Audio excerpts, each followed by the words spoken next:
যাচ্ছ আপু? নীরব ভাই কই যাচ্ছেন? এবার ঈদুল আজহার একটা লম্বা ছুটিতে যাচ্ছে গাজীপুর আমতলীতে ছুটি রিসোর্টে একদিনের জন্য। সব প্রিয় মানুষগুলো একসাথে মিলে মজা করব এবং খুব সুন্দরভাবে সময়গুলো কাটাবো। বলতে না বলতেই চলে আসলাম ছুটি রিসোর্টে। ছুটি রিসোর্টের রিসেপশনটা আসলে বেশ গোছানো, আর রিসোর্ট মানেই কিন্তু খাওয়া দাওয়া। থ্যাংক ইউ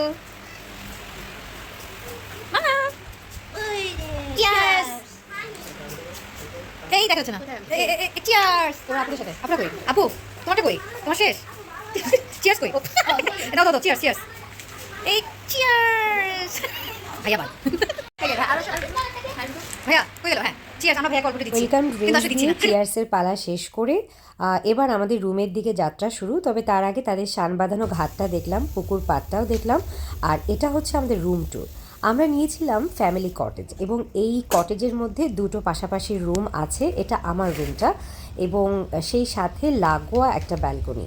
এই ব্যালকনিটা এত সুন্দর, মানে দেখে আসলে মানে আমার চোখ তো জুড়িয়েই গেছে। আসলে ভাষায় বর্ণনা করার মতো নয় কোনোভাবেই। চারপাশটা এত সুন্দর সবুজ। আর আমরা গিয়েছিলাম একদম মেঘলা দিনে। বৃষ্টি কিছুক্ষণ আগেই হয়েছে, আবারও কিছুক্ষণ পর বৃষ্টি হবে হবে এমন একটা ভাব। তাই এরকম একটা এত সুন্দর প্রাকৃতিক একটা পরিবেশে এসে নিজেকে হারিয়ে ফেলতে কে না চায় বলুন তো।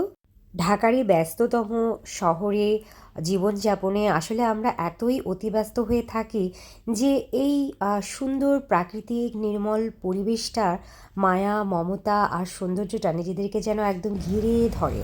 আমি আর আনিকা একটু মজা করে নিচ্ছি, সেই সাথে আরও কিছুটা সময় ছুটি রিসোর্টের আশপাশটা ঘুরে দেখছি। শান বাঁধানো ঘাটের এপাশে আবারও আসলাম।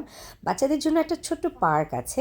সবচেয়ে বড় কথা কি, এই রিসোর্টে জায়গায় জায়গায় এরকম ছোট্ট ছোট্ট ব্যালকনি করে রাখা আছে। রুম ছাড়াও এখানে বসে থাকা যায় খুব সুন্দর করে। এই যে পুকুরের পানির যে একটা নির্মল সৌন্দর্য আনন্দ, সেটা উপভোগ করা যায়। গাছগাছালির মায়া তো আছেই, চারদিকটা এত সবুজ আর সুন্দর, মনটা একদম খুশিতে ভরে ওঠে পুরা। আসলেই সবুজ চারিদিকে খুব সুন্দর লাগছিল, তাই আমরাও খুশি। আর চলে আসলাম এবার শান বাঁধানো ঘাটে, কেননা আমরা এবার নৌকায় উঠবো। নৌকায় ওঠার আগে তো একটু আসলে ফটোশ্যুট করতেই হয়, একটু পোজ দিতে হয়।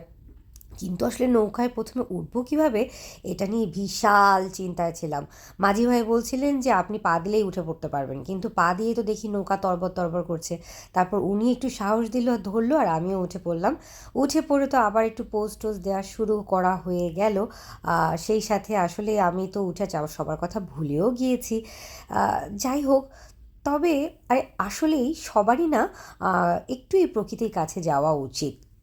এখন আমরা সবাই নৌকার উপরে উঠে গেছি, মুন্নি আপু, নীরব ভাই, আম্মু, আনিকা, আর সেই সাথে মাঝি ভাই। দারুণ মজা করেছি, আসলে খুব ভালো লেগেছে। এত সুন্দর একটা জায়গা, পরিবেশটা এত সুন্দর, এত নির্মল।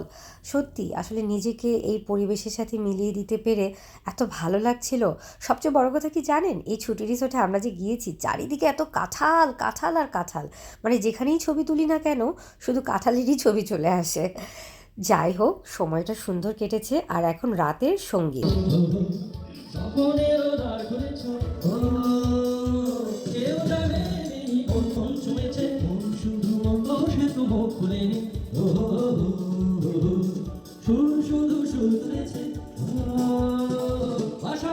এরকম করেই রাতের বেলায় ছুটি রিসোর্টে আমরা গান উপভোগ করেছি। খুব সুন্দরভাবে গান পরিবেশন করা হচ্ছিল এবং সব মিলিয়ে আমাদের খাওয়া দাওয়ার আয়োজনটাও বেশ ভালো লাগছিল।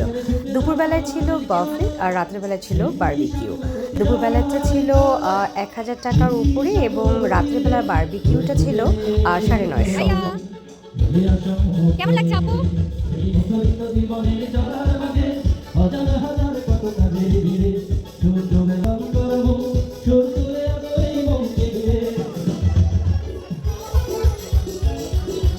আমরা সবাই খুব উপভোগ করছিলাম গান আর সার্বিক যে এনভায়রনমেন্টটা ছিল। আমার মাও একদম গানে দুধ হয়ে গিয়েছিল, খুঁজে পাচ্ছিলাম না আনিকাকে। এই সময় দেখা গেল আনিকা পেয়ে অনেক খাবার। বেশ মজা লাগছিল। আমাদের মুন্নি আপুর গান, মুন্নি